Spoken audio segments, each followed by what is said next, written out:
Welcome to Open Minds Radio with Alejandro Rojas. Open Minds Radio is your UFO news authority, presenting evidence and the latest news regarding the UFO phenomenon. Here's your host, Alejandro Rojas. Hello, it's Alejandro. And the kind gentleman who introduced me there, Bob Dean, I got to see him the other day because Richard Dolan was doing a talk in town. It was a great talk, and it was a packed house. There was something like probably 150 people there.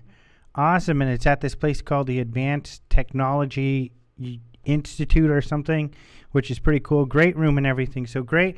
A lot of cool people there, including Bob Dean, who you just heard right there. An interesting fella and a friend of ours who lives not too far away in Ahwatukee, a wonderful town to say the name of, Ahwatukee. So it was wonderful to see everybody again. And Phoenix MUFON always does a great job. We have a great MUFON group here. But unfortunately, I have more bad news. And I hate having to bring the bad news to you, although you might know this already because there's been emails all over. We've had it all over our Facebook and everything.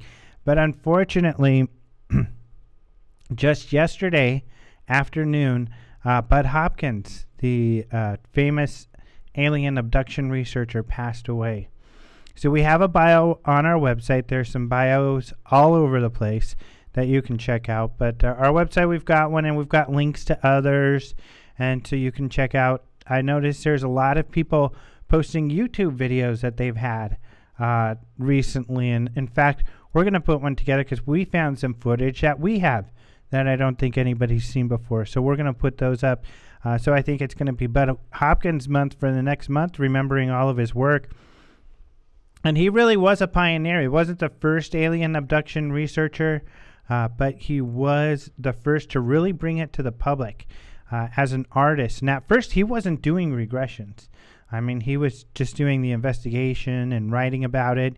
He got a lot of the people, though, that do regressions these days into it. Dr. David Jacobs of Von Smith wrote something about him, said he was instrumental in getting her involved with that. And, of course, we've had her on the show. And also John Mack. So... which was really cool because John Mack, was one of the most esteemed people in the field to investigate abductions. Whitley Strieber also, he helped Whitley Strieber with his encounters and really helped facilitate that happen. So he was a big part of the whole alien abduction phenomena, researching it and getting it going. He has a website, The Intruders Foundation, which is a nonprofit that he started to help out alien abductees and to also educate the public on that. So, of course, there's a lot going on with Bud Hopkins that you'll be able to check out. And, our hearts go out to him and his friends, Leslie Keene, Peter Robbins, were very close to him for many years. And I know that this is probably very difficult for them. So go check out the website. Go to the Intruders Foundation and go, send them your condolences and let them know that you care. Other things going on. We're going to have today a guest who is actually my very first guest of UFO Think Tank Radio, my friend, physicist Claude Swanson. He got his degrees at MIT and at... now I forget the other school. I think it was Penn State. I'll have to look it up. I'll look it up for you guys. But anyway, he's worked at the Brookhaven Labs. He worked on a lot of government projects for defense and theoretical physics. So trying to figure out, kind of the cutting edge stuff. And he's still doing that. However, he noticed that the paranormal, when he looked into it, was not only real, he noticed there was a lot of scientific investigation into various parts of the paranormal. So he thought, if this is something really going on, and physics is supposed to explain all of everything that goes on, he's really tackled with theoretical ideas on how to explain the paranormal through physics. So, you've all heard of quantum physics, which is kind of the study of the smallest particles, but going even further than that and what's at the basis of everything. So this is going to be a very interesting talk because we're going to talk about all of that and how it relates to UFO technology and some of the things that we see in the UFO field as well. So that's what's going on here on the show. One thing I do want to mention, just to plug myself, but to thank you all, first of all, thank not just you all, but all of the people that we interview. You know, some people will say, why do you have that person on and why do you have this person on? But I think that we all need to be happy that there are people looking into the paranormal, that you all are brave enough to come and to listen, but also that all of these people, even if you don't agree with them, there's plenty of people that I like and I colleagues, and I don't believe exactly what they believe, but I think it's wonderful that they've been brave enough to put all the time and the effort into actually researching the paranormal. So that's why we have such a wide range of guests here, and I think we all need to appreciate that. And the reason I bring that up is because I kind of feel I'm excited about this new project, essentially blogging for the Huffington Post, because it's conventional media and it's exciting because they're posting my stuff on the paranormal up there in conventional media, and I feel like I can help champion some of the work that all of these people do. And if you're interested in this stuff, you know, go check out my blog and comment on there and show people in the conventional media that there are a lot of people out here that take this stuff very seriously.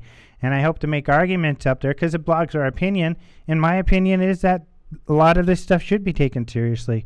So I'm trying to express that. But I'm real excited about that, so that's something to go check out. But without further ado, to get into it, because I know Jason's got a lot of cool stuff, let's check out the UFO news. Jason is here to give it to us. You looked scared for a minute. You don't have any good stuff? I always have good stuff. I know. But don't hype it up too much. Okay. I don't want to let anyone down. Oh, you always deliver, buddy. Thank you, sir. Greetings, Alejandro, and hello, everyone. Hello to all of our wonderful listeners and viewers out there. Let's get into your UFO news brief for Monday, August 22nd, 2011.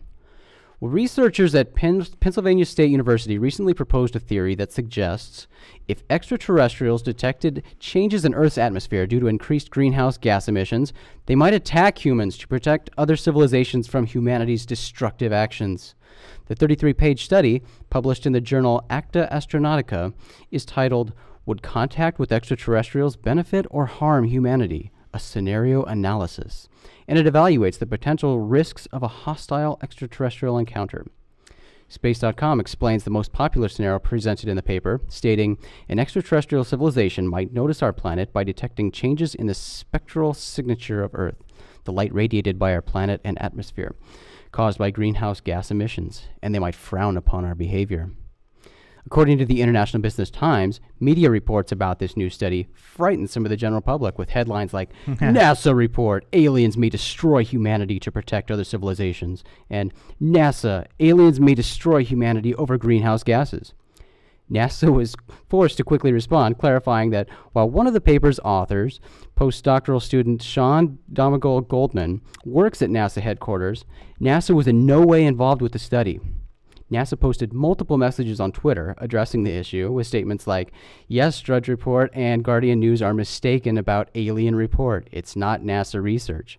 And again, claims we released a study about aliens are not true.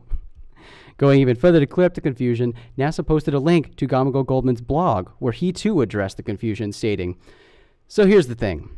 This isn't a NASA report. It's not work funded by NASA, nor is it work supported by NASA in other ways. It was just a fun paper written by a few friends, one of whom happens to have a NASA affiliation.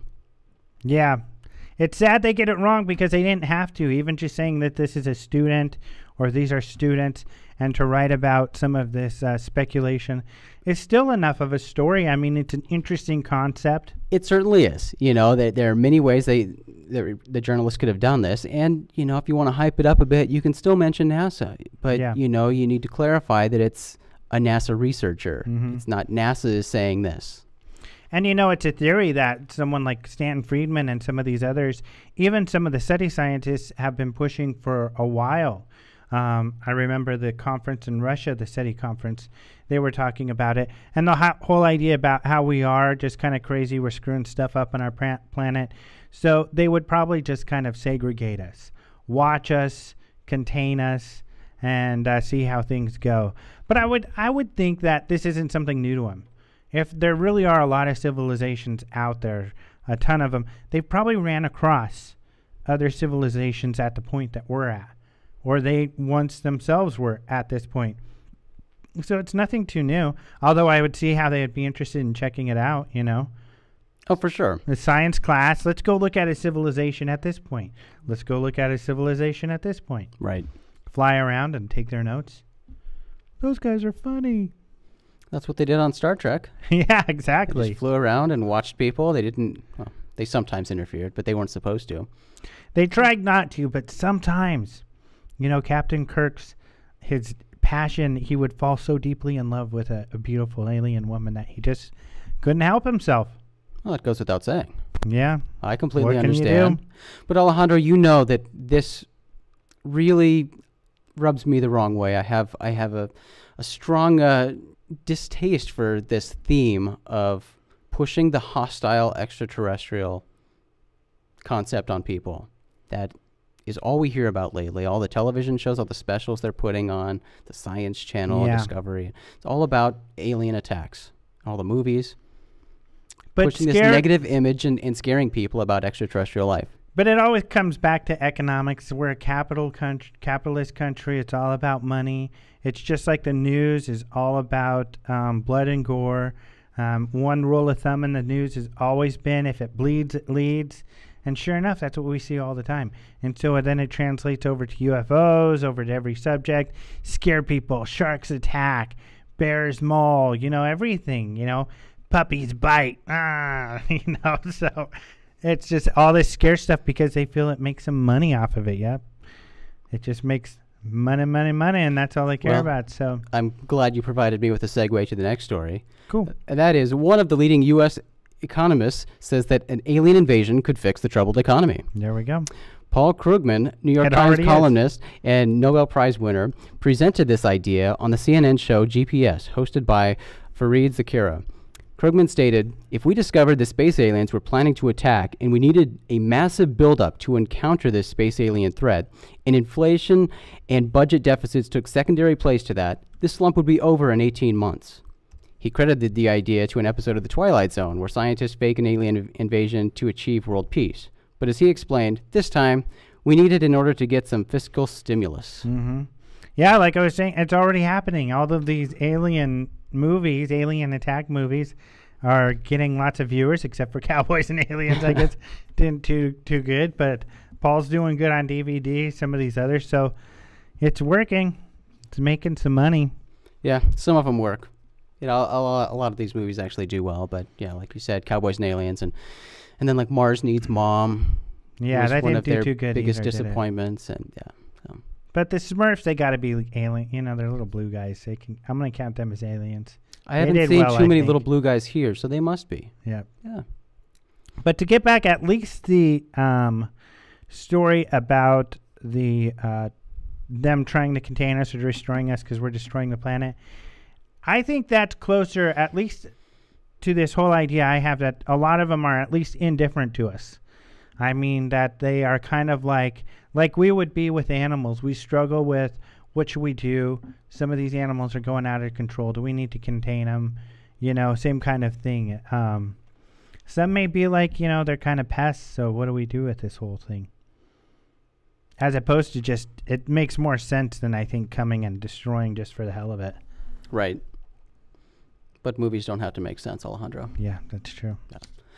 Well, in other news, the UK National Archives released another batch of UFO files a couple weeks ago, and we talked about that, which marked the 8th batch of the formerly classified documents to be released to the public.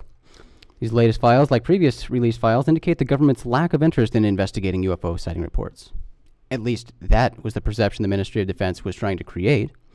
Nick Pope, who is the desk officer in charge of the MOD's UFO files, recently told the Huffington Post, "What's abundantly clear from these files is that, while in public we were desperately pushing the line that this was of no defense interest," but he goes on to state, "we were telling the public We're not interested. This is all nonsense. But in reality, we are desperately chasing our tails and following this up in great detail. Pope divulged an insider's look at the government's game of misleading people. He revealed one tactic used was to downplay UFO reports by referring to witnesses as UFO buffs or UFO spotters to make them sound less credible. They additionally used terms like little green men in reports to make the sightings seem silly, which would hopefully reduce the chance of the media picking up the story. When Pope was with the MOD, he too was required to go along with the policy of deception. He told the Huffington Post, "I believe in open government and freedom of information. I believe that the UFO phenomenon does raise important defense, national security, and air safety issues. And if I helped kill any initiative on that, I'm deeply sorry." Mm-hmm. I spoke with Lee Spiegel, who wrote the Huffington Post story, and it was really funny because he helped organize the UN thing. We've had Antonio on, talked about that. Antonio's written about it in our magazine. And Lee Spiegel was the main kind of organizer putting all of that together. And he was shocked when he saw in the last batch how the UK really was trying to stifle his whole effort there with Sir Gary from Eric Gary from Grenada, who was the real sponsor of it. So it's kind of funny that he was referred to in these files and stuff, and then he speaks with Nick Pope, and Nick Pope apologizes for all of that. Although he said Nick Pope did tell him, even though I apologize, you can't really blame me because I was only a teenager when all of this happened. So, but of course, the stuff in the 90s, he can't apologize for because some of the files we even talked about and we have on our website, such as during the Ralph Noyes era, he was the person who wrote those letters. Right. We actually confirmed with him recently that he was one of those guys who wrote one of those letters saying, "Oh, don't worry about it." Yeah. Well, we have much more about that on our website, and our video producer just put together a video on this, and you appear in the video, Alejandro. Me? You do. Yes. And you look like crap, but no, I'm kidding. You look fantastic. It's a fun video. So we have that. It's because I didn't have my new glasses. I know it. New glasses. So we'll have to reshoot the video. But Yeah. the video's there. We've got articles there. So check that out on openminds.tv. And then there was a UFO that appeared on live TV. Whoa. Maybe. Viewers of Channel 4 News in London were surprised on August 16th when they observed a UFO zooming through the sky in the background during an interview with British politician Tom Watson. According to the Metro, viewers called the television station to report the strange object that appeared at the top of the screen before darting in a flash. The UFO is only visible for a couple of seconds, and it is difficult to make out any physical details of the object. An airplane or helicopter have been suggested as possibilities, but the movement demonstrated by the UFO in the video makes these explanations seem unlikely. A seagull or another bird gliding through the London sky could be the identity of the object in question, but that is speculation on my part and others. The UFO remains unidentified and will likely remain so. One factor that makes identifying this particular UFO so challenging is that the Channel 4 interview was most likely shot in front of a green screen, with the London video backdrop digitally added to the video, meaning that the London scene with the UFO zooming through the frame was pre-recorded. And unless the television station knows exactly when the London scene was recorded, the option of contacting local air traffic controllers to see if there was any aircraft in the sky at that particular time, you don't have that luxury. But again, the object is most likely a bird. Yeah, it goes so fast, it's hard to tell. It's a neat video, that's for sure. But if it is something mundane, it'd probably be a bird, diving It because looks it's like moving it's dive down. bombing. Yeah, it's kind of cruising. It's not flapping at all. Right, So, it's just kind of diving, right? yeah. Unless it's something else. And it certainly could be. Yeah, We have no idea what it is. who knows? No idea. Well, I got can't an say for idea, sure. but yeah, we don't know. And another UFO on video, or UFOs, multiple UFOs, in the sky near Stansted Airport in Essex, England, were captured on video by a motorist on his way to London. The incident allegedly occurred on July 29th, just 5 days before BBC journalist Mike Sewell reported a flying disc in the same area.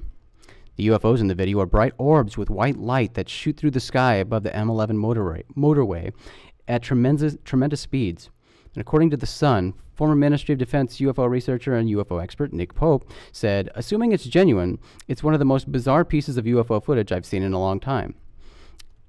And I'm going to interrupt here and say question whether or not they actually checked with Nick Pope on this.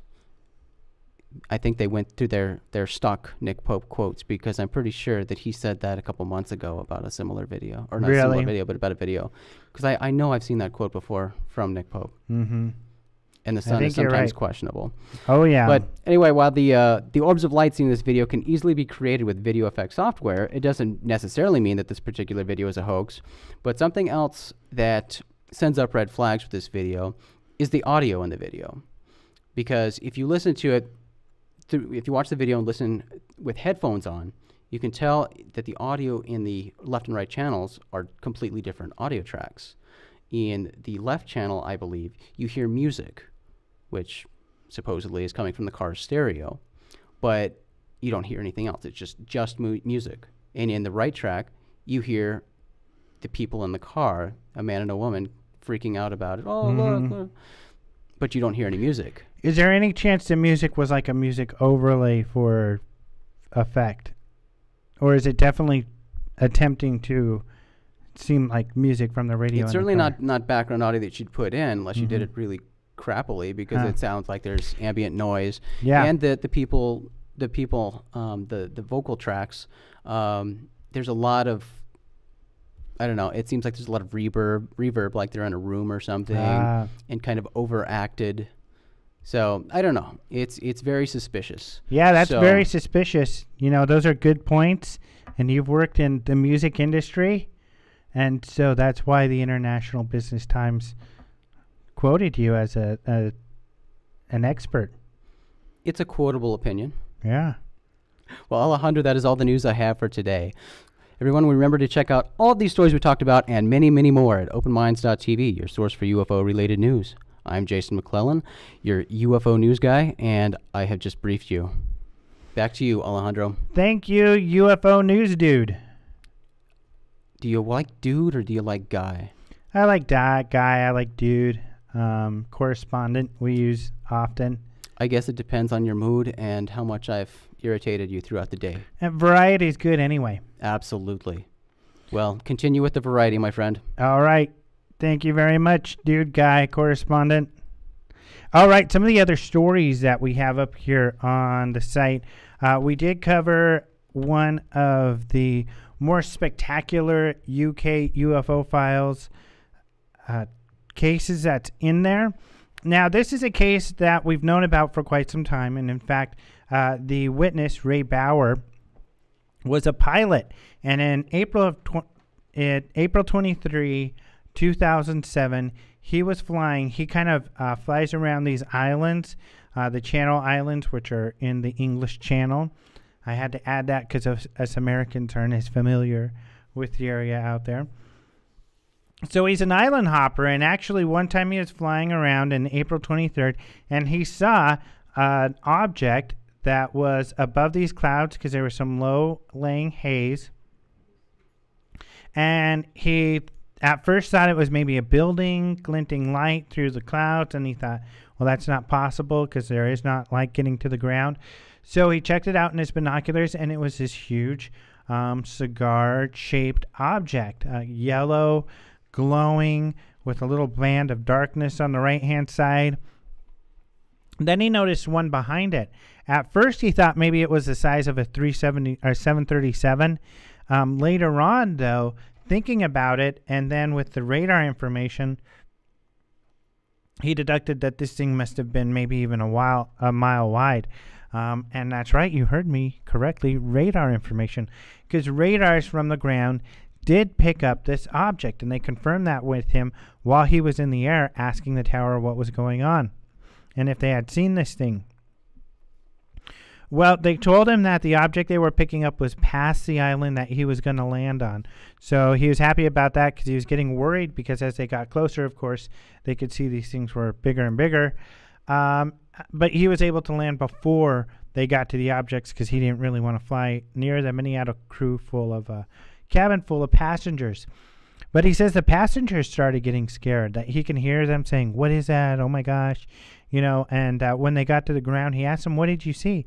And they described the same thing to him that he had seen. And in fact, some of them even talked to the media.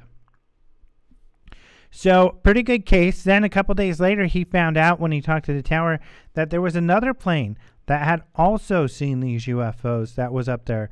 So this plane was flying, doing the same thing from island to island, and they heard the radar tower say they had gotten an unknown on radar. And so he looked to see if he could view this thing also, and he did. Now, he only viewed it for a minute because it was at a different angle, and then he went behind some clouds and couldn't see it anymore. But he described the same thing, a large cigar-shaped object that was glowing and yellow. So 2 pilots, radar, passengers all saw this thing, and Dr. David Clark, who is one of the people who helps the UK National Archives with these files, and he writes about UFOs and things, he even talked about how this is one of the most mysterious cases that the UK has on file. The pilot, Ray Brower, actually spoke a few months later in November of 2007 at the Washington National Press Club with an event that was put together by Leslie Kean and James Fox for his documentary Out of the Blue, and where they had gotten a lot of people together, some generals, commanders. They had General DeBauer there. They had General Bermudez from Chile there. This is the same General Bermudez, by the way, who's going to be at the UFO Congress this year. He is running the Chile UFO Study Group, official Air Force UFO group in Chile. So he's going to be at our conference to talk about that. But they had a lot of great people together to talk about UFOs, and Ray Brower was one of those witnesses. So it's a really good case. So I wrote more details about that because these UK UFO files had the official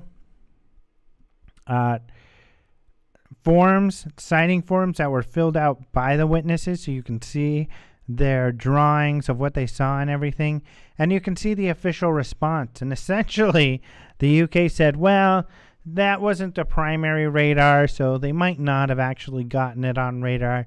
Either way, the object seemed to be in French airspace and not British airspace, so it's not really our problem.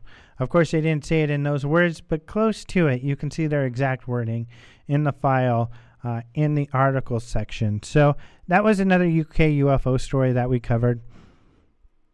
All of those stories that Jason talked about, you can also see in the new video that we put up with other cases and other statements that are very credible on the UK files. So very interesting files.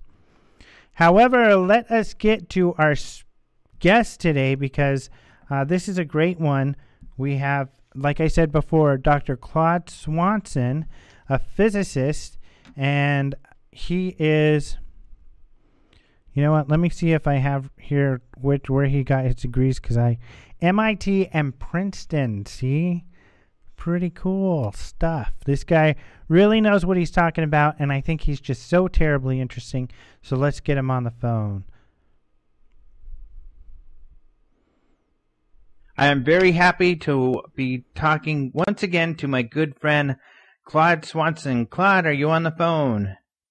I am. Hi, Alejandro. Hello. So it sounds like you never take a break. You just finished your gigantic second book, and gigantic in words, but in size. I mean, it's like a larger than normal. It's kind of 8.5 by 11 almost, and thick. 720 pages. Yeah. 1,500 references. Wow. 450 figures. When I was on the George Norrie show, he said they brought it upstairs to him in a forklift. Yeah, it's definitely a big one. But I remember how long you've been working on it. It took about 7 years. What happened, my first book was Synchronized Universe, New Science of the Paranormal. And I was really interested in trying to look at phenomena that don't fit our current science. Mm-hmm. Things that really current science cannot explain. And sometimes people put forward theories that they might claim explain them, but they really don't.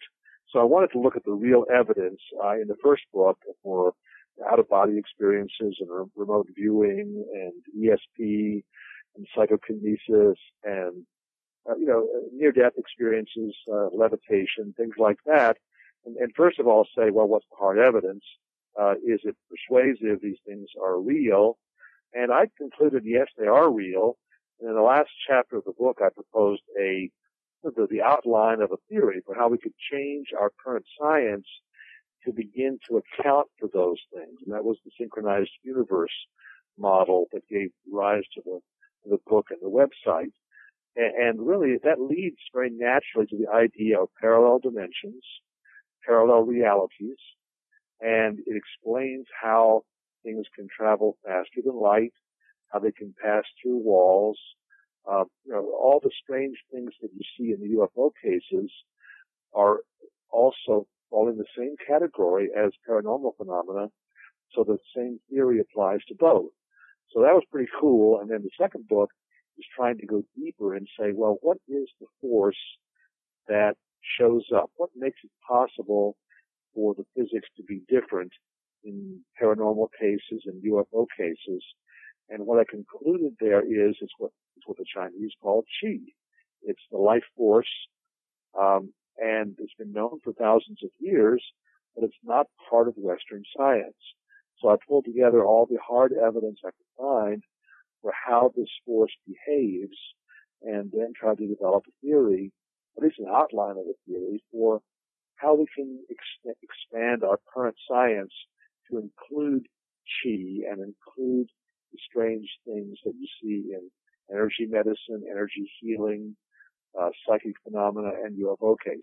So it just took that long, and what was surprising to me, Alejandro, is that I discovered there are a whole lot of pieces of the puzzle that I did not know were so far along. Things like the acupuncture meridians of the body have been photographed, they've been proven.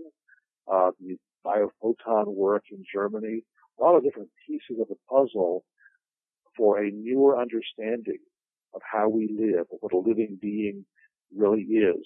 There's a holographic matrix of energy that determines how we grow, how we heal, and it's also essential in how we communicate, how ESP is possible, things like that. So it ended up being a big book because there were a lot of new discoveries that I put in the book. It's interesting, you bring in the ancient stuff because it seems as though there are other scientists, and especially people like yourself, theoretical physicists, who are starting to learn that the more sophisticated our understanding of science and how the world works, the more how the ancient and some of these indigenous and Asian, old Asian type of cultures and the ways start to make sense, and they start to be able to be explained by this new science. Well, our Western medicine is very dependent on chemistry and drugs and surgery and processes that are fairly harsh to the body. I mean, cutting and sewing and things like that, and chemicals that are not natural to the body. When you ask yourself, well, how do other societies manage the process of health maintenance and healing? They have a different method. The older societies, in many, many cultures around the world, the Kahunas of Hawaii, the indigenous peoples of Siberia in Russia, Native Americans, there's so many places have shaman or some equivalent of a shaman who does spiritual practices and energy medicine practices, and some of those work just great. And now in America, we're seeing the fruits of the way we live, of eating too much food, not enough exercise, too much sugar, too much caffeine, too much stress, and it's starting to have effects on our body that Western medicine is not able to handle very well, and some of these more traditional, older-fashioned techniques are actually quite good at it. If you look at the Chinese, for example, their medicine is 4,000 years old. Their medicine was codified by the so-called Yellow Emperor, Wan Di, several thousand years ago, and they put together the principles, and the basic idea is that we are a balance of energies in the body. Those energies govern how we grow, how we heal. When we in health, we have to have a balance of these different yin and the yang, the different forces of energy. And the job of a physician is to keep you well, not to heal you when you get sick, although that's part of it, but if you stay in balance, then you don't get sick. And that's a revolutionary idea for us. Right. So we have a lot to learn from those societies. Well, I thought I at one point, for relaxation and things like that, I really got into meditation for a while. And when I really found, partially because just like a lot of us, I was in an emotional storm. I was like, I shouldn't be getting so upset and so emotional about all these things that I get upset about because it's silly. And so I wanted to calm myself. So I got into meditation. And over time, and I thought there's no way I'm going to be able, most people feel this way. There's no way I can silence myself and balance myself. But I figured, you know what, at least even if I take little baby steps, it's better than nothing. Over time, I did find that I could, it's kind of exponential. I could balance myself. And then I discovered that I was getting sick less. And when I would get sick, I would meditate, which is essentially just relaxing, teaching yourself how to relax. And I would get over those sicknesses. And I tell people at work, and they kind of laugh and tease me, but they see that it's true. I mean, I don't get sick. And if I do, I'm able to chill out and get rid of it really quick. And it's a simple act of chilling out. And then I learned that, this isn't such a strange idea, even to some physicists and some therapists out there and biologists who are talking about, the stress is what's really making us sick. Yeah, absolutely. And what is being learned about the body, and I talk about this in the book Life Force, is the mechanisms the body uses to heal and to make these repairs. The whole acupuncture system of the body is actually a network of tubules that have recently been discovered, recently been photographed. Of course, this is the tradition in Chinese medicine for thousands of years, but in the last few years, they've been traced to a whole new circulatory system, independent of blood, independent of nerves, independent of all the other systems of the body. It's not included in the Western anatomy books. I have a daughter who just got her biology degree at the University of Virginia a couple of years ago. She's working on her PhD. She didn't believe that acupuncture meridians existed. I showed her photographs, and in China and in Korea, they've done a lot of hard research to show that these meridians carry signals throughout the body that tell the DNA what kind of pattern it's supposed to be making. So it carries information about what your liver is supposed to look like, how the DNA in your fingernail is supposed to make a certain kind of tissue, while the DNA in some other part of the body makes some other kind of tissue. It's a communication system that actually carries holographic information. It's like a 3D pictorial kind of pattern information that's carried in the acupuncture system. When it's not working right, the signals get messed up a little bit. You get not quite enough of a certain frequency. You get an illness of a certain kind. What they find is that in the acupuncture meridians are also certain kinds of cells, which are called stem cells, which can actually turn themselves into the right kind of tissue that's needed. So if your liver or your skin or something else has an injury, the acupuncture meridian can carry cells to that point. So this energy, this chi, also appears to be essential to understanding ESP and psychic phenomena, and it may explain how craft can travel faster than light as well. So it may have a lot of interesting clues to a better understanding of some of the puzzling phenomena that right now we can't really explain. So chi, or this energy, then, is, how does the human body relate to that? I mean, is this energy generated by us somehow? Does it have to do with electromagnetic forces or something? What do you think? Well, it looks some of the most interesting work has been done in Russia, starting in the 1950s. A man named Nikolai Kozyrev. He called it torsion, but it's the same energy, and they all acknowledge this now. The Russians would say it's essentially caused by spin. Every elementary particle, like electrons, protons, neutrons, they all have a spin. They all spin around some axis in the same way the Earth spins around the North Pole. They all have a spin axis. Now, when that spin axis changes, they say that creates a torsion wave. And so this is an elementary kind of force that actually propagates through space and carries that spinning property with it. And there's a left-handed and a right-handed version of this energy, the same as with Chinese medicine. There's a yin and a yang, two different polarities of spin, and they carry opposite qualities. So a whole physics appears to have been worked out by the Russians for how this force behaves. And when Glasnost and Perestroika happened in the early 90s, and the Russian Empire dissolved and they released all of their client states, the scientists who were working on this suddenly found that they were now permitted to publish their papers, and they also discovered they had no funding anymore. So there was a flood of papers that came out of Russia during that time period about this subject.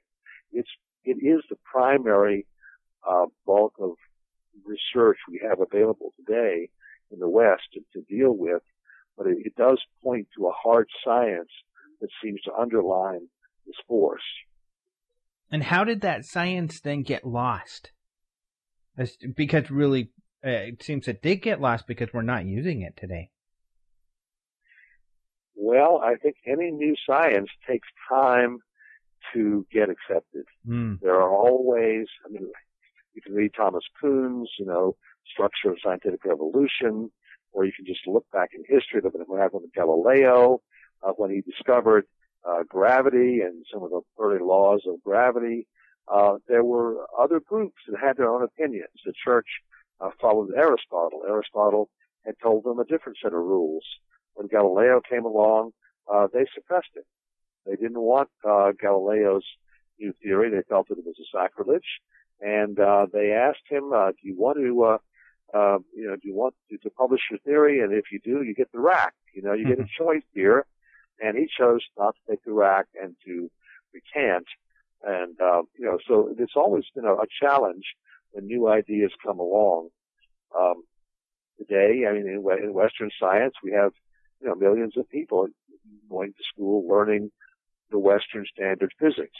When I was in college, you take the standard E&M course, you learn the theory, then you go into the lab and you do the experiments, and they come out just the way the textbook said they would.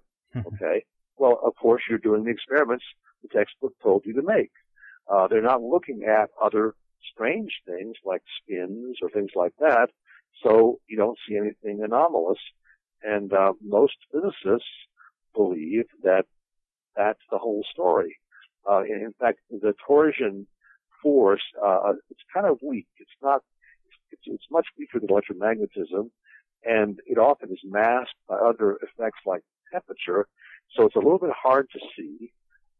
But in Russia, it appears as though a very serious research program, government supported, went on for several decades. And there are some papers that I talk about in my book, and I describe the experiments with some care, that are, so to me, the primary building block, the primary foundation for this new science. And one of the interesting things about this force is, I'll give you an example of an experiment the Russians did.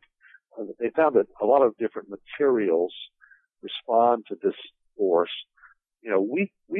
weakly, but enough so you can use it. And they made a little detector for torsion. They used tungsten resistors in what's called a Wheatstone bridge, and they could detect torsion very weakly. You put this at the focus of a telescope, and aim it at the sun. When the sun goes overhead, even when you block out all the light, all the heat energy and everything else, they found that there was still something coming from the sun. And they were able to see it with this telescope. The interesting thing about their experiment is they didn't see the sun at just one place in the sky. When we look up at the sky, we're looking with our visible optical, sensors, our eyes, we see the sun at a certain place in the sky. It's where it was about 8.3 minutes ago when the light left the sun and traveled toward the Earth. Okay, we're used to that. That's the delayed effect, and that's where the sun appears to us in the sky. What the Russians saw is three places in the sky where the sun appeared when looked at through torsion. There's the delayed, or what's called the retarded position, which is the normal way we see the sun. They also saw another position which corresponds to a signal that traveled at infinite speed. There was no time delay in the second signal. Wow. They also saw a third signal, which is where the sun would be if light traveled backwards in time or left the telescope and went to the sun.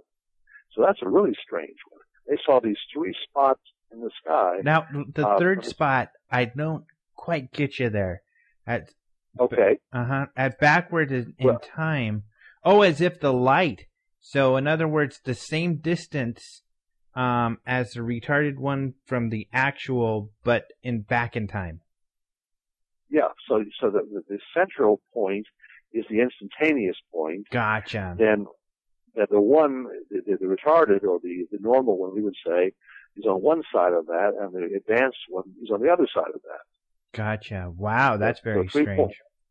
Yeah, so it says that this torsion signal is unusual in that it has elements that travel faster than light, and in fact, they go backwards in time.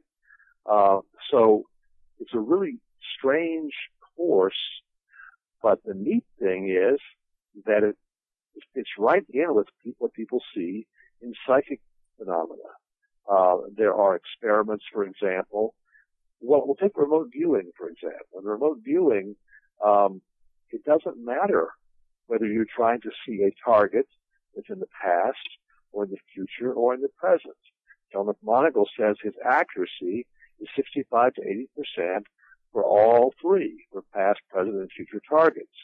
When I took the Farsight courses in remote viewing, we would look at targets 65 million years ago, the destruction of the dinosaurs. And, we got quite good results in terms of, I saw something, a fireball of something, coming out of the sky, and I saw these little figures looking up at it, and the whole thing, I was able to name the target. In remote viewing, you're never told what the target is. It's a psychic process, but it's a systematic process that makes it easier to do because you get your conscious mind out of the way. And so it's an example where time doesn't matter. The Princeton Pear Lab for 30 years conducted, hundreds of thousands of experiments on psychic phenomena, ESP, psychokinesis, things like that, and they found that time doesn't matter. Mm-hmm. So you can send or receive the signal either backward or forward in time, which is totally unlike the forces of physics that we're used to. But it's very much like the way torsion behaves.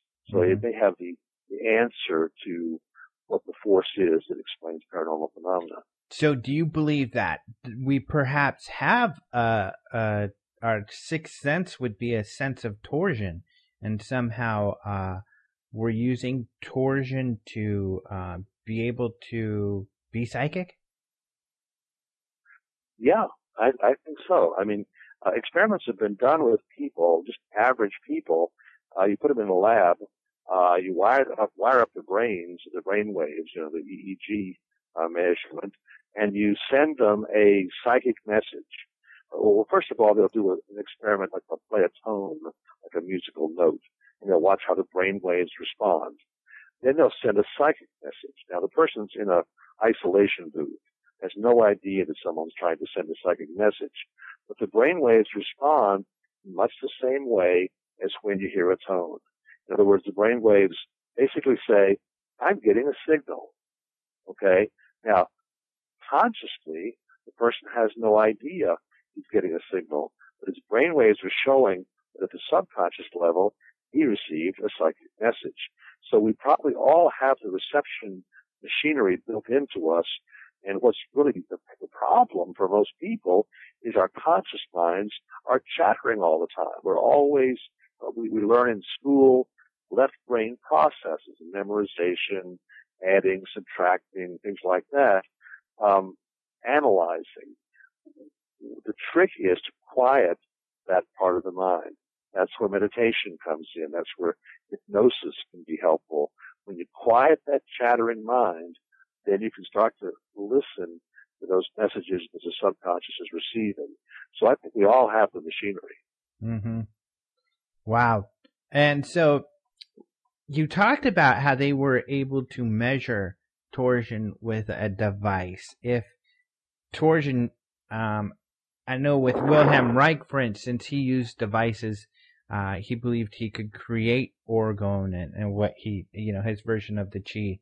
Then, can electronic devices, could we build them? Could we build like a torsion TV where we can tune into some of this stuff?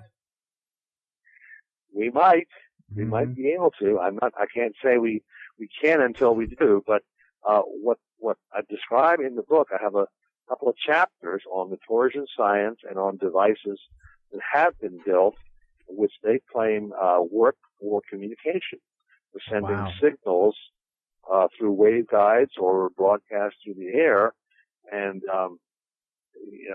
they penetrate materials that would reflect electromagnetic signals, and they travel a lot faster potentially. Mm-hmm. So we're talking about the very early stages of a new science. It's like we're talking to Michael Faraday, back when he just invented electricity or just discovered how an electromagnet worked, even before Maxwell came along with his equations. Mm-hmm. And you're asking him, well, what good is it? What could you do with it?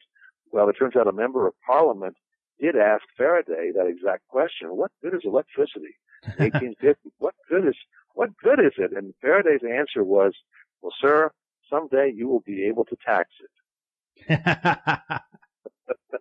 Taxing torsion. So with the early stages here, but I would not be surprised if there are many amazing developments along the way. With the communication device that was built, was it then able to communicate faster than any sort of radio wave, like an instantaneous type of communication?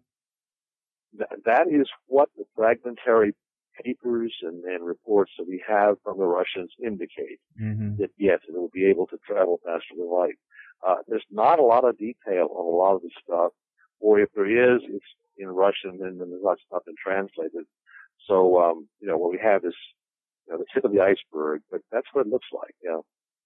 Now, are there any labs out there working on torsion now that you know of? I don't know of it. I don't know about it if there are. I would imagine so. It seems foolish to overlook it, mm-hmm. but I don't know about any. The government, as far as I know, the National Science Foundation, they don't give grants to do research on it. So in America, it's been pretty much poo-pooed in the mainstream science. There were a couple of Russians, not Russian scientists, but a couple of Russians who wrote articles on the web that debunked it, and in public American science, it seems like it's kind of been decided that it's just a bunch of hooey and just don't even touch it, But if you start looking into it, there are an enormous number of Russian scientists that worked on this for decades. Wow! In fact, if you go back to the classic book, Psychic Discoveries Behind the Iron Curtain by Ostrander and Schroeder, that was written in 1970, came out in 1970, before, it was 40 years ago. And they interviewed this man, Nikolai Kozyrev, who discovered torsion in the 50s. So in the late 60s, when they are over there, they're in his lab. They're in his lab at an observatory in Russia, and he's doing these experiments right in front of them and showing them how these things work, and they're describing it, and it's the most amazing thing. there's no chance that this was somebody trying to mislead anybody. So the probabilities are this is a genuine, real science, and it's a real phenomenon, and it's hard to believe it's not being researched somewhere. So, yeah, if I can get the money, would you help me? We'll open up Swanson Torsion Labs and get this whole thing running. Well, let's talk about that offline. Yeah, that would be amazing. I mean, it seems like something that needs to be picked up. And as far as, let's see, with this sort of torsion, it's similar to Qi, you had said, and I know you had talked about different Chinese experiments that they had done that were pretty advanced and had some incredible results. That was one of the things that got me involved in the first place, because I met an energy healer back in the 80s, Mitek Wirkus, who was a Polish immigrant who was quite gifted at energy healing. And up until that time, my impression about most of these strange phenomena is that they're very elusive. They come and they go, and they're not very reliable, and so it's hard to do research on them because they're so weak. But Mitek was an energy healer who, when he worked on you, you could feel the energy. He never touched anybody. He was always several feet away, but you felt a shift. You felt something better and more energetic and healthier and happier after he worked on you. And one thing I noticed is that he would breathe. He would breathe in a funny kind of way, inhaling and exhaling his breath. The Hindus call this pranayama. It's a yogic method of breathing. And what they say is you're building up qi in your body. You build up a concentration of qi, and that's what gives you the ability to do these things. So that was, I guess, maybe the origin of some of this research. What the Chinese have been doing in recent years is studying these masters scientifically. They've discovered that some of these, they call them qigong masters. They build up qi in their body. They can move it around. They can project it out of the acupuncture points. Often they use the hand as a place where they would emit this qi, and they can send it to somebody else. And you can feel it when it lands, when it hits you. It's a form of healing. It's also used in some forms of martial arts. So what the Chinese government has been doing is doing research scientifically in the lab with some of these people to see what happens, what are the effects of qi, and how it behaves. There was one great master, I think he's still alive, Dr. Yan Jin, who in the 1980s began research with the National Physics Institute in China, and they did a series of experiments with them. They would do things like you have a radioactive material like americium, which gives off alpha particles periodically, and for materials that have a long half-life, they decay slowly, and therefore we watch them decay, but it's pretty much a standard rate. We don't know how to change that rate of decay very much. But they would ask this Qigong master, can you affect how fast it decays? And they would say, okay, well, see if you can increase it. And he would increase it, and it would go up maybe 10, 20% faster decay. They would say, okay, now see if you can decrease the decay. It would decrease several percent. And they say, okay, now let's see how distance factors in. And he would go away from the experiment by 1,000 miles. Wow. They would ask them to do the same thing, and it would still work. Okay? That's pretty amazing. They did the same type of experiment with laser beams, bending lasers. You can change the structure of water. This is one thing many healers are able to do by sending their qi energy into the water. It changes the water bonding between the hydrogen and oxygen atoms in the molecule. You can measure this on a certain type of lab procedure called Raman spectroscopy. It'll show you how the bonding has changed from the qi. So lots of experiments have been done. and China's been one of the leaders. They've also shown that you heal from cancer surgery and things like that faster after qigong, after receiving a dose of qi. Mm-hmm. So lots of interesting stuff going on, and in my book, presents all of that material.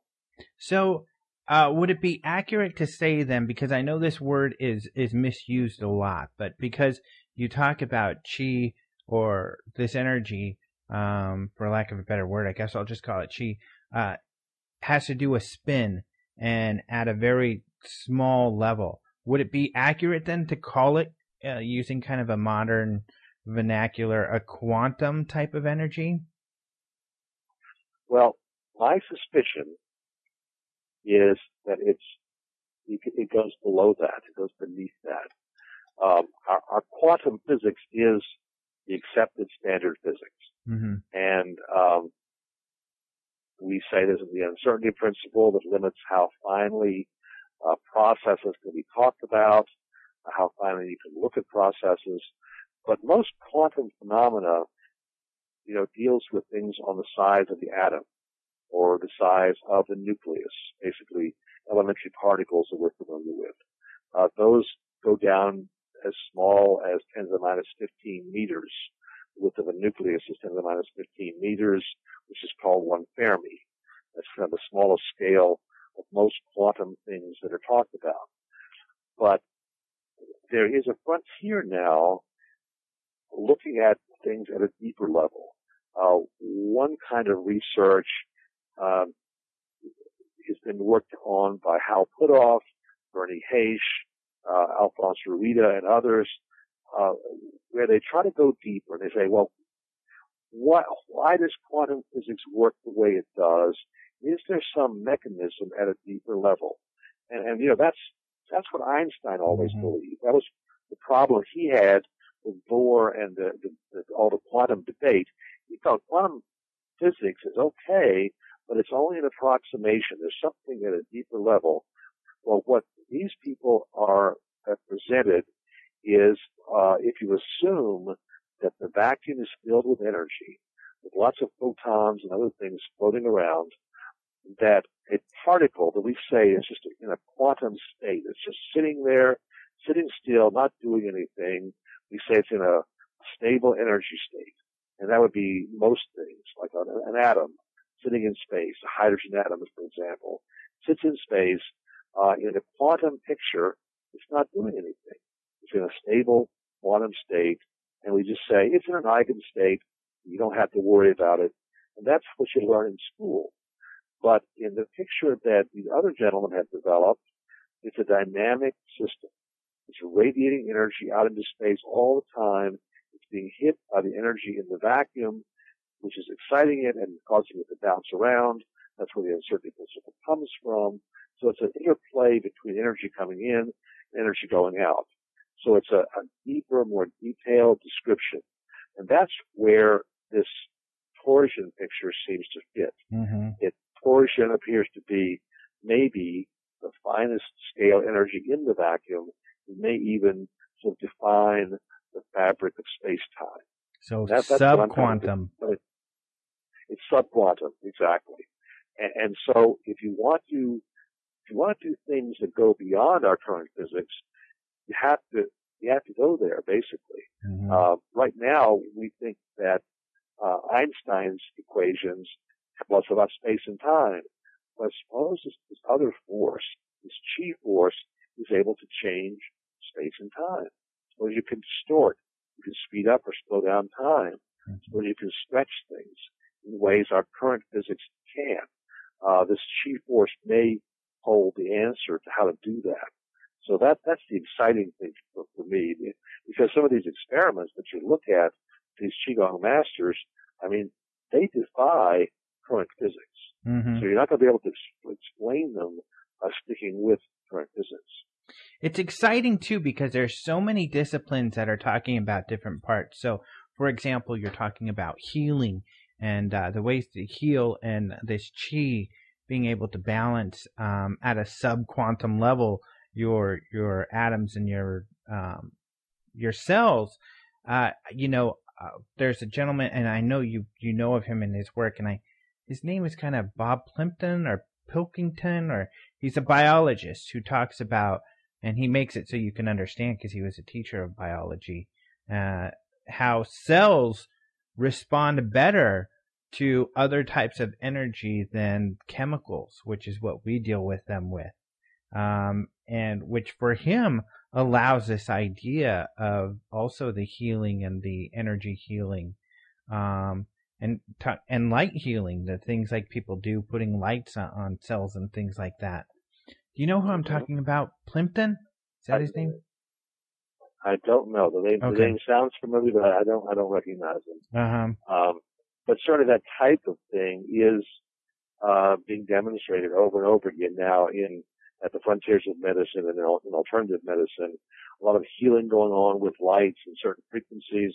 I mean, the work started, in 1970 in Germany with Fritz Albert Popp, who got the idea that DNA as a big molecule creates and absorbs photons, little packets of energy, and that it sends those packets to other molecules in the cell, and those packets contain both energy and information and cause other molecules to respond in a certain way. So it's a whole communication system. And he began working on this idea back in 1970. Everybody else laughed at it. They thought he was crazy.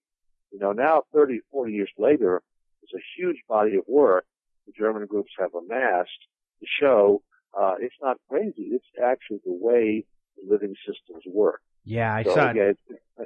Yeah, and so frequencies of light are an important part of that. Right. I was going to mention I saw a documentary recently on the Swedish working on Tibetan medicines, because the Tibetans talked about the light body. When they worked on a body, they worked on the light body, and that their herbal remedies were just that, were centered around that, the light frequencies, which is really interesting. And I guess the Swedish worked on it and have created pills that are similar to Tibetan medicine that are helpful, but unfortunately, especially in the United States and other countries, they don't accept that form of medicine. Well, again, we have in this country and in other countries too, there's already an industry, an entrenched industry, if you excuse the expression, that is quite happy with the profits they're making and the technology they have. And so partly there's resistance to learning something new, but partly it's competition. We're talking about technology that could put out of business some of these patents and drugs and things like that. So of course they're against it. So it's hard. It's never just strictly science. There's always the business aspect and the emotional aspect as well. So that's why it takes time. New discoveries take time to work their way into the system. Yeah. Thinking of that term subquantum, which is a really neat term. I love Star Trek, and it sounds like a Star Trek-y type of thing. Then how does this all translate over to kind of UFOs and being able to move faster than light? Well, if you go back to the Russian experiments with the sunlight, they were actually seeing a component of energy, well, actually two different components, one going backwards in time, and then the one going infinite speed, which is faster than light. So those 2 out of the 3 signals they were seeing do go faster than light, and they were based on this torsion. So the infinite speed, using that term, which was meaning that probably as fast as is possible. Well, is that what you mean by infinite speed? Infinite speed means it takes no time to get from point A to point B. Okay. Zero time. But, the Russian measurements with the sunlight were indicating there's a third signal going backwards in time. Right. Would you call that faster than infinite? Right. You might, we're in a strange new regime here where people will have to go over this and rethink a lot of the concepts we've taken for granted. Like, what is the fastest speed? How do we rework our physics to include some of these things. And so we're at the early stages right now, but certainly if you want to have the chance of going faster than light, then you might think that particles, or whatever version you want to call it, you can call it a wave, it's a signal, maybe a subquantum signal, but that might be a good place to start. So, I don't have all the answers right now, but it's a promising technology. We need you to get those answers as soon as possible. Yes, sir. Right to it. Yeah. Well, right, which is why we experiment and why they experiment, of course, with the quantum particles, because they're able to demonstrate some faster than light, which, if we understand how the mechanics of that, then that may allow us to build a machine or some sort of process to exceed the speed of light.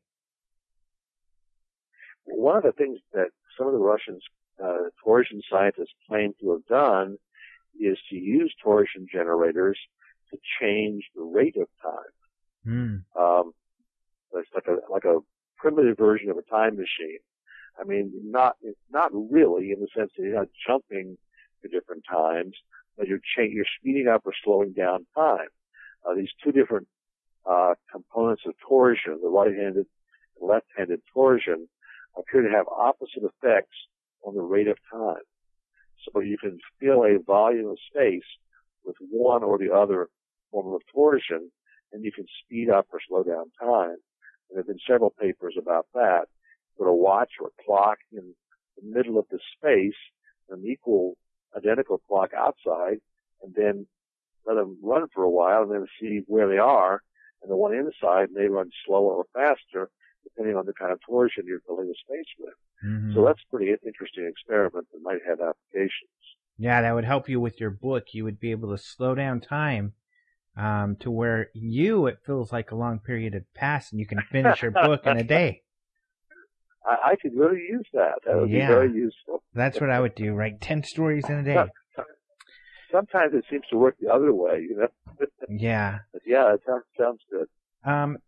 With this, then, subquantum energy, it also kind of fits the chi idea and other, of course, indigenous people talking about this energy being in everything, even Star Wars and the Force.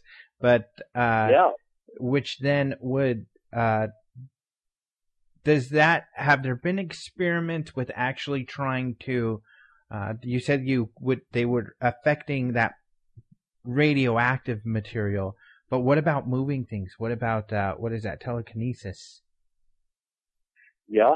I'm trying to think if I've seen any good experiments. I know, the most famous telekinesis experiments are the Princeton Pear Lab experiments.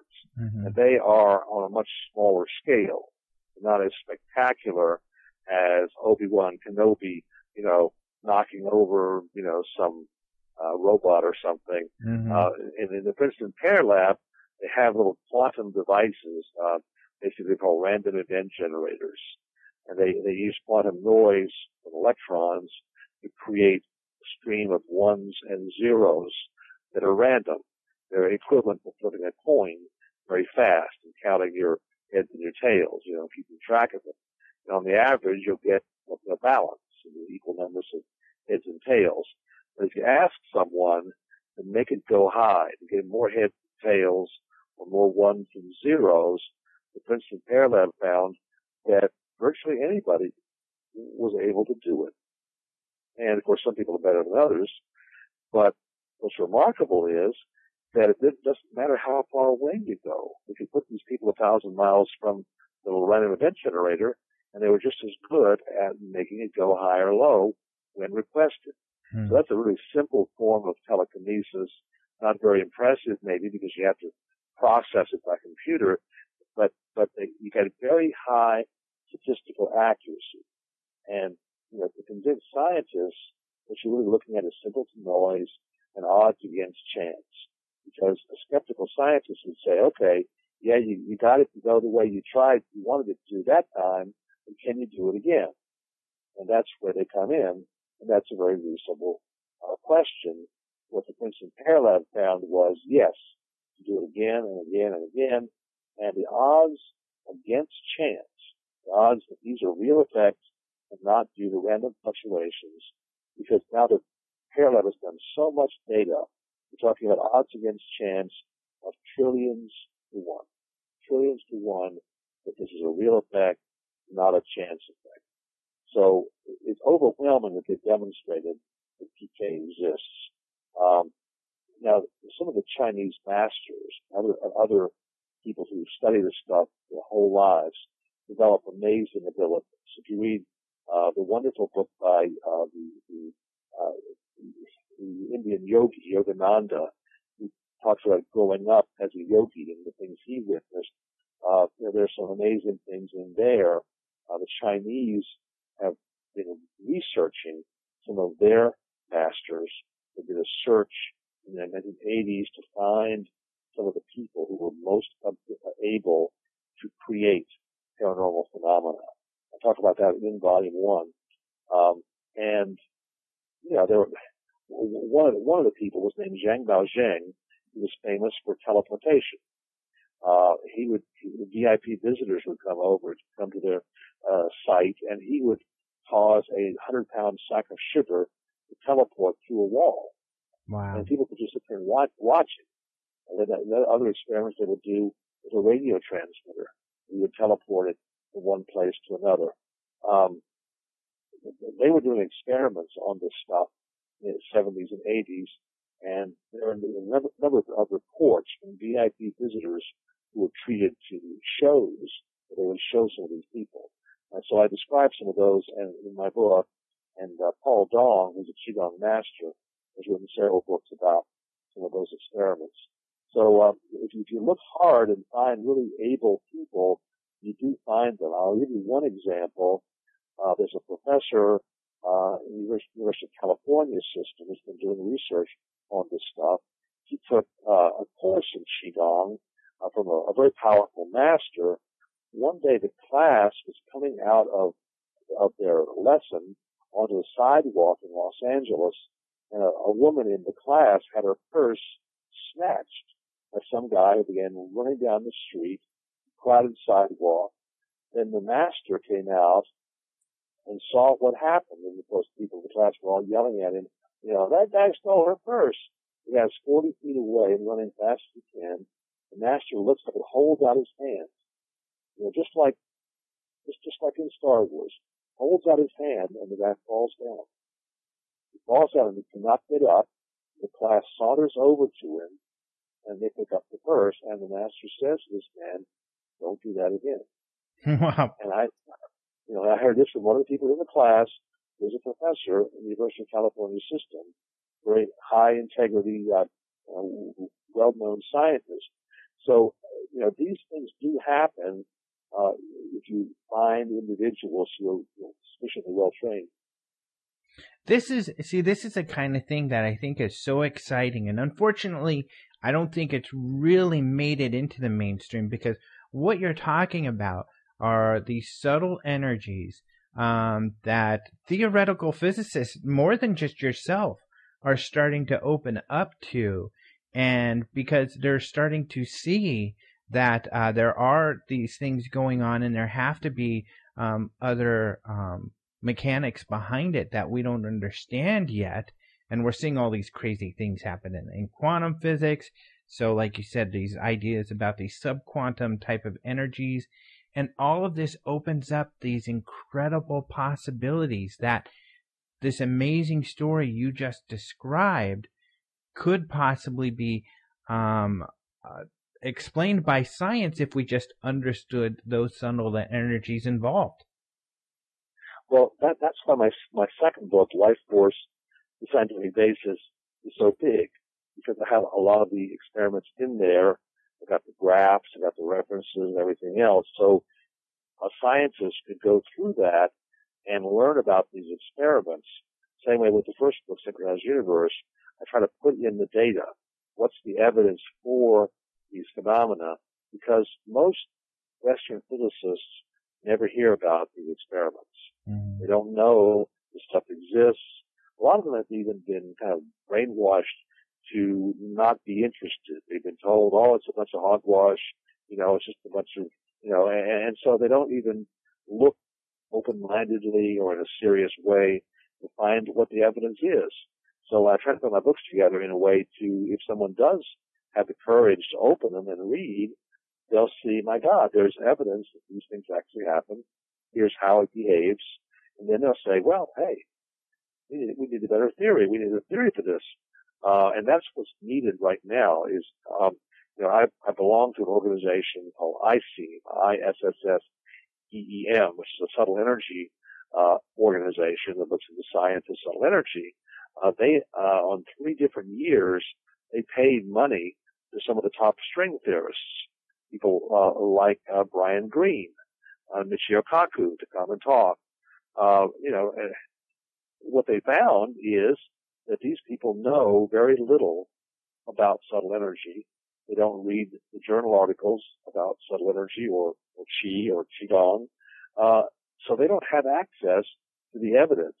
So they're working on their theories, assuming that Western physics already knows how the universe behaves.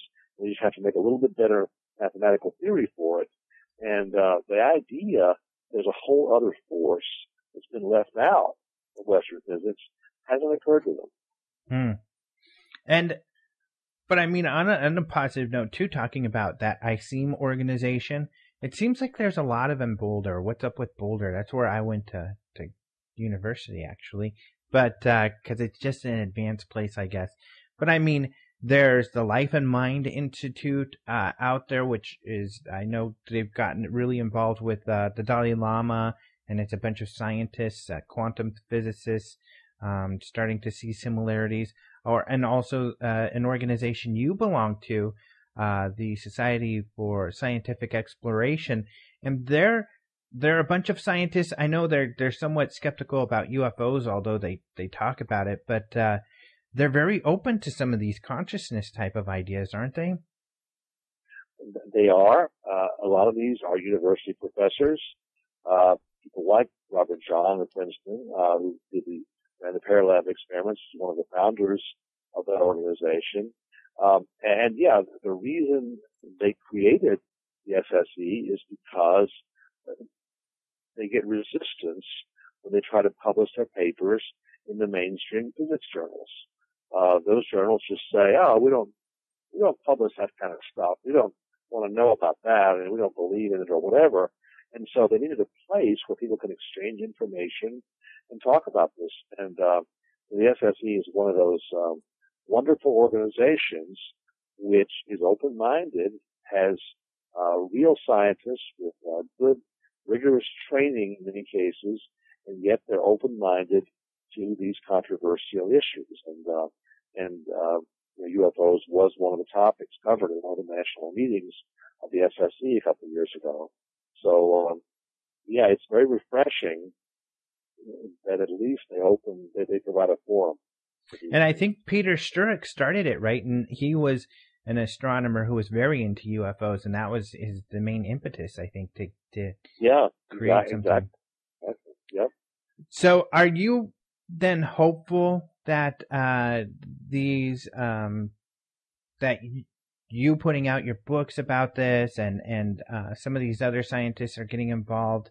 Do you feel that your colleagues in science is starting to move into this area? Yes, it's a slow process. It happens one at a time.